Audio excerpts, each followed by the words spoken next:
Alhamdulillah, Habib dan saya dan Umi dan adik dan istri telah meminum darah Rasul sallallahu alaihi wasallam. Assalamualaikum warahmatullahi wabarakatuh. Bismillah, alhamdulillah, wassalatu wassalamu ala rasulillah Muhammad ibn Abdullah wa ala alihi washabihi mawala amma ba'd. Para pemirsa dan pendengar sekalian rahimakumullah, telah panjenengan saksikan dan dengarkan ada seorang dan beberapa orang khabib yang mengadakan ritual ya, minum darah Nabi kayak vampir, minum darah Nabi. Mungkin ada tempat waktu Rasulullah masih sugeng pas hijamah atau bekam ya, terus mungkin ada sisa darahnya atau tidak, atau hanya sekedar keyakinan yang sugesti saja ya, hanya dogma saja. Terus akhirnya dicampurkan ke air-air, airnya diminumkan semua orang dengan dasar pernah ada hadis bahwa barang siapa yang meminum darah Nabi ya, pada waktu sahabat Malik bin Sinan dingendikani oleh Rasulullah Shallallahu Alaihi Wasallam, haram jasadmu masuk neraka karena sudah tercampur antara darah Nabi dan darahnya Malik bin Sinan. Begitu juga pada waktu sahabat Abdullah bin Zubair juga pernah meminum darah Rasulullah Shallallahu Alaihi Wasallam pas pada waktu bekam, disuruh buang kok malah diminum dengan alasan mencintai ya Rasulullah. Beliau akhirnya dikatakan oleh beliau Rasulullah haram jasadnya disentuh api neraka, yang akhirnya ditiru-tiru sampai sekarang di Indonesia. Nah, ini apakah benar ritual tersebut? Menurut saya ya wallahu alam tidak benar. Kalau toh memang benar ada sisa darah yang sampai sekarang masih ada, toh itu mengering atau masih mencair, ya bisa kan untuk tes DNA. Kalau toh ada. Kenapa Dik Bahar bin Sumed menantang untuk membuka makam Rasulullah Shallallahu Alaihi Wasallam untuk diambil sampel darahnya, ya Nabi? Wong ada darah kok katanya, masih ada. Malah darahnya diminum oleh para habib itu seperti vampir. Ini adalah sebuah perilaku ya, yang tidak ada tuntunannya. Tidak ada tuntunannya. Bahkan identik menyerupai ajaran Nasrani. Di dalam Injil Yohanes, ini yang berhak untuk membedah itu adalah Ustadz Manahim Ali ya, dari Surabaya, tetangga saya sendiri. Tetapi saya belum pernah ketemu langsung dengan beliau. Di dalam kitab Yohanes ya, Yohanes itu aslinya adalah Nabi Yahya. Yohanes Pembaptis atau Nabi Yahya. Jadi Nabi Yahya pernah istilahnya beat Nabi Isa. Nah, apakah saya ikut campur urusan agama orang lain? Tidak. Cuma saya memberitahu bahwa di dalam Injil Yohanes ya, itu juga ada keterangan tentang itu. Di halaman ini loh, saya punya Injil Yohanes 6-7 ini. Injil Yohanes ada di sini keterangan tentang ini halaman 127 Yohanes 6-7. Barang siapa makan dagingku dan minum darahku, ia tinggal di dalam aku dan aku di dalam dia, sama seperti Bapa yang telah mengurus aku dan aku telah hidup oleh Bapa. Demikian juga barang siapa yang memakan aku akan hidup oleh aku. Inilah roti yang telah turun dari surga, bukan roti seperti yang dimakan nenek moyangmu dan mereka telah mati. Nah, ini kan bahasa kitab suci itu penuh dengan amsal-amsal, perumpamaan-perumpamaan. Kalau di dalam Al-Quran itu adalah ayat mustabihat, bukan muhkamat. Jadi tidak bisa dipahami langsung dengan pemahaman lahiriah saja, tidak bisa. Sama seperti ketika dalam bahasa Nabi Isa itu anak Tuhan. Nabi Isa atau Yesus itu memanggil Bapa. Maksudnya apa? Ada persamaan bahwa seorang ayah itu ada kasih sayang, memiliki kasih sayang yang istimewa terhadap anaknya. Nah, Nabi Isa adalah Nabi yang disayangi dan dikasihi oleh Allah. Jadi jangan makan mentah Bapak berarti anak ya, berarti Tuhan anak, Tuhan Bapak. Ya tidak seperti itu. Tidak seperti itu, ini perumpamaan. Sama seperti ketika ada hadis Nabi, aku ini sakit. Barang siapa yang mengunjungi orang sakit, maka sama dengan mengunjungi saya, menjenguk saya. Sama seperti kata-kata seperti itu. Saya setiap malam, sepertiga malam itu turun ke langit dunia. Dan woro-woro untuk orang-orang yang mau meminta sholat tahajud, sholat istikharah, sholat hajat, dan akan aku kabulkan. Kata-kata seperti itu jangan dimakan mentah. Jadi kitab-kitab yang ada, ya ini kan banyak di Indonesia ini tidak bahasa Suryani yang asli kitab Injil. Bahasa Taurat juga tidak bahasa Ibrani. Banyak yang sudah dirubah, diterjemah ke alih bahasa-bahasa yang lain. Ini bahasa Indonesia, jadi tidak murni. Al-Quran ini masih murni. Ya, jadi disertai bahasa Arabnya aslinya, terus baru diterjemahkannya ke dalam bahasa umat manusia di mana dia berada. Jadi saya juga memiliki kitab bukan untuk menjatuhkan umat Nasrani, bukan untuk perbandingan. Jika ada yang menanyakan apakah benar-benar seorang agamawan atau tidak, seorang ulama harus memiliki begini untuk membanding, Jadi jangan meniru tradisi orang kafir, orang non-muslim. Man tasyabbaha biqaumin fahuwa minhum, barang siapa menyerupai suatu kaum, maka dia termasuk golongan kaum itu. Termasuk ya bagaimana budayanya, ya kebiasaannya yang tidak sesuai dengan tuntunan utama dalam hidup beragama kita. Kalau toh yang berhubungan dengan muamalah misalkan ya, seperti tadi YouTube, Google, Munjid, kamus Munjid, internet ya, itu nggak masalah. Sama seperti kita ukhuwah basyariyah dengan sesama umat manusia yang ada, tidak membedakan apa agamanya. Nah ini ada di antara saudara kita yang mempunyai keyakinan minum darah Nabi seperti vampir, itu kalau didengarkan oleh orang-orang awam ya memang aneh.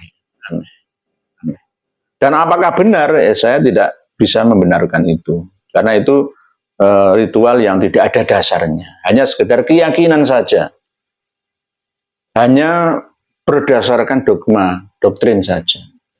Tidak ada dasarnya. Kalau ada dasarnya hadis itu, memang pernah sahabat Malik bin Sinan meminum darah Rasulullah. Pernah sahabat Abdullah bin Zubair juga meminum darah Rasulullah. Pernah. Tapi tidak disuruh oleh Rasulullah. Atas inisiatif keduanya. Begitu juga ada seorang wanita yang meminum air seni Rasulullah. Pernah ada seperti itu, tapi tidak diperintahkan oleh Rasulullah. Saatnya sudah kadung terjadi, ya Rasulullah akhirnya ngendika, haram jasadmu disentuh oleh api neraka. Kamu akan hidup bahagia dan anak cucumu nantinya. Karena atas dasar man ahabba syai'an fahuwa abduh, barang siapa mencintai sesuatu maka dia akan melayaninya. Mencintai Rasulullah yang akan dikumpulkan dengan Rasulullah, yusharul mar'u ma'aman ahabba. Man ahabbani kana ma'i fil jannah. Barang siapa mencintaiku, kata Rasulullah, maka dia akan bersamaku di dalam surganya Allah.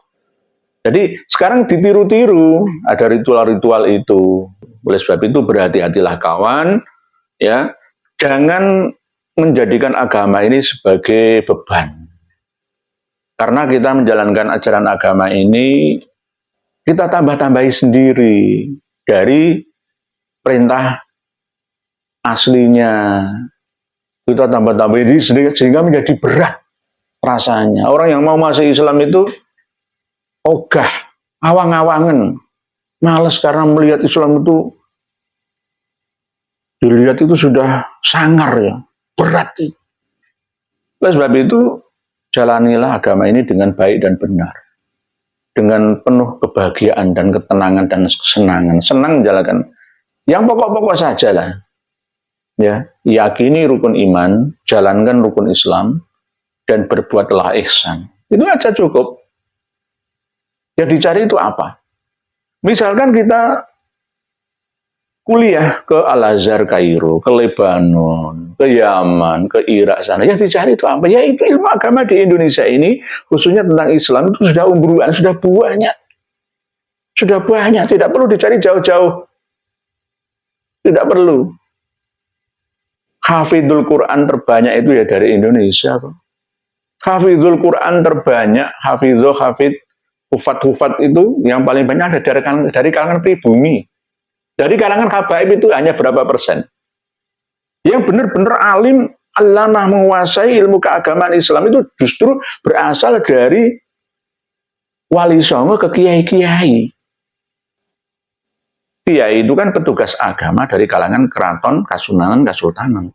Yogyakarta, Mataram, Kasunanan, Surakarta, Hadiningrat, Pakualaman, Mangkunegaran. Gelar kiai itu seperti itu. Lain lagi dengan tuan guru, tenggu, dengan syekh atau apa, beda lagi. Kiai itu orang yang benar-benar menguasai ilmu agama, baik lokal ataupun global. Itu kiai. Sekarang ini kiai harus wawasannya mendunia, jangan hanya mengindonesia saja, harus mendunia. Nah, termasuk hal-hal seperti itu harus tanggap. Jika ada perkembangan informasi seperti minum darah Nabi, ritual vampir ya, seperti itu seorang kiai ulama harus tanggap. Oh, berarti ini kembali farudduhu ilallahi war rasul. Oh, ditimbang mengingat akhirnya memutuskan, oh tidak ada dasarnya itu. Toh seandainya itu dilakukan ritual minum darah Nabi itu berarti hanya lingkup kepercayaan sempit khusus thariqah tersebut, mungkin thariqah Tijaniyah ya, atau thariqah-thariqah yang lain. Inilah yang oleh kalangan Saudi Arabia melarang mengkultuskan berlebihan. Kalau di sini ada rambutnya Rasulullah SAW datang ke Indonesia itu langsung. Kalau Arab Saudi biasa, karena memang di sana itu menjaga kesucian tempat suci. Khotimul Haramain, pelayan dua tempat suci. Oleh orang-orang Houthi, Syi'i dituduh Saudi itu Wahabi, itu kafir, ya, karena membongkar tempat-tempat bersejarah. Seandainya tidak dilarang berlebihan para peziarah umroh ataupun haji pas di makam Rasulullah Shallallahu Alaihi Wasallam itu, maka mereka kan sujud-sujud di hadapan makam Rasulullah. Dilarang oleh askar atau tentara Arab Saudi, jangan berlebihan. Begitu juga seandainya tidak dilarang oleh tentara Arab Saudi, ya, maka batu-batuan yang ada di Musdalifah, ya, di Arafah, ya, itu akan dibawa ke luar negeri Saudi, dibawa ke Indonesia sini sebagai jimat dan lain sebagainya. Oleh sebab itu mereka menjaga betul, melayani umat Islam seluruh dunia yang menjadi tamu-tamu kehormatan dalam beribadah kepada Allah, dalam mencari rahmat Allah, mendekati 100.000 kali watt di Masjidil Haram, Makkah Al-Mukarramah, dan 1.000 watt di Masjid An-Nabawi, Madinah Al-Munawwarah, dan mendekati bila mau setrum yang 500 watt di Masjidil Aqsa dengan cara umroh paket, ya, mampir ke Al-Aqsa, Yerusalem, Palestina. Jadi kita harus berwawasan luas sekarang ini. Jasanya dari mana? Ya termasuk jasanya Google juga. Sebagai penunjuk sekaligus melayani para peminat dan peminta informasi. Jadi sekali lagi jangan ditiru. Minum darah Rasulullah itu jangan ditiru. Kalau toh memang masih ada darah Rasulullah sampai sekarang, ya dites DNA kan bisa. Nggak ada. Sudah nggak ada lagi, itu hanya sekedar keyakinan saja. Bermain ilusi, ya, dan sugesti saja. Itu. Saya lihat itu, celupno diumbut, yakin bahwa saya tidak bisa disentuh oleh api neraka. Saya pasti masuk surga karena di dalam darah saya ada darah Nabi. Ya sama seperti habaib itu. Pernah saya sampaikan pengumuman buat warga Pasuruan. Bangil dan sekitarnya. Jenengan jangan coba-coba untuk membunuh nyamuk, karena nyamuk itu pernah menghisap darah para habib itu. Di dalam darah para habib ada darah Nabi, berarti sampai membunuh hewan yang mempunyai darah Nabi. Jangan berlebihan, jangan berlebihan. Jangan hulu atau mengkultuskan atau lebay berlebihan, jangan. Sekedarnya saja, sekedarnya saja. Jangan sampai kita ini beragama hanya sekedar dogma. Harus dengan logika. Dalil nakli kita pakai, dalil akli kita pakai. Sama seperti pendapat Imam Malik, Imam Hanafi. Jadi ra'yu atau pendapat, penemuan, pemikiran, afala tatafakkarun, afala ta'qilun, fa'tabiru ya ulil albab. Itu kita benar-benar bisa meresapinya. Ya mungkin ada beberapa yang tidak bisa diilmiahkan, tapi jika kita kaji terus, pasti bisa ilmiah. Gaib itu kan karena belum bisa dipahami secara akal. Dulu belum bisa, sekarang sudah bisa. Gitu. Sinyal HP, internet, tanpa kabel, itu kan ya gaib juga. Tapi sekarang sudah tidak gaib lagi. Sudah lahir, dohir. Domirnya sudah bukan dua, tapi anta. Tuh. Jadi ini harus benar-benar kita pahami secara menyeluruh dalam hidup beragama ini.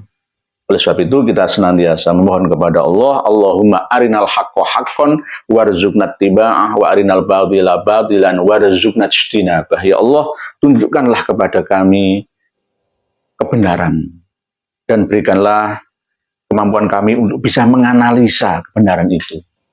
Bahwa yang benar itu memang benar-benar baik, dan berikanlah kemampuan kami untuk bisa mengikutinya, melakukannya, dan tunjukkanlah kepada kami, perlihatanlah kepada kami bahwa yang batil atau yang salah, yang dosa itu ya benar-benar terlihat salah dan dosa, jangan samar-samar ya Allah, dan berikanlah kemampuan kepada kami untuk mampu menjauhinya, menanggulanginya, menghindarinya, menyangkalnya. Allahumma arinal haqqo haqqon warzuqna tiba'ah wa arinal batila batilan warzuqna ijtinabah. Amin, amin, amin ya Allah ya Rabbal alamin. Demikian sedikit yang dapat saya sampaikan, semoga bisa dipahami dan dimengerti. Monggo panjenengan semua kembangkan sendiri. Ini hanya sekedar pembukaan atau muqaddimah saja. Isi dan penutupnya jenengan sendiri yang melanjutkan. Wallahu a'lam bishawab wal afu minkum. Wassalamualaikum warahmatullahi wabarakatuh.